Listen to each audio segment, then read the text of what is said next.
La 36e session ordinaire de l'Union africaine était attendue par les Maliens comme celle qui verra la levée des sanctions qui pèsent sur les autorités de la transition.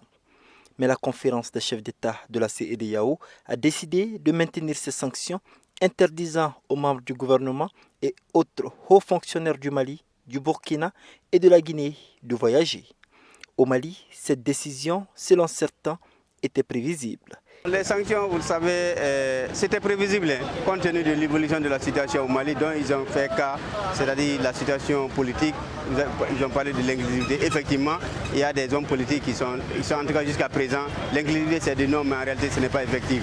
Or, on dit dans un régime démocratique, la politique ne peut pas aller sans les hommes politiques. Quand tu viens au pouvoir, il veut mettre une partie de la politique, des politiciens hors de jeu, je crois que tu vois. Et donc, c'est pour te dire que c'était prévisible. Si le communiqué final note de graves préoccupations par rapport aux défis sécuritaires, au Mali, certains estiment que la lenteur dans l'exécution du chronogramme électoral en est pour quelque chose. Le médiateur de la CEDEAO, Goodluck Jonathan, est en visite aujourd'hui au Mali. Le maintien des sanctions et les voies et moyens pour leur lever seront certainement au cœur des discussions. Mohamed Danyoko pour VOA Afrique, Bamako.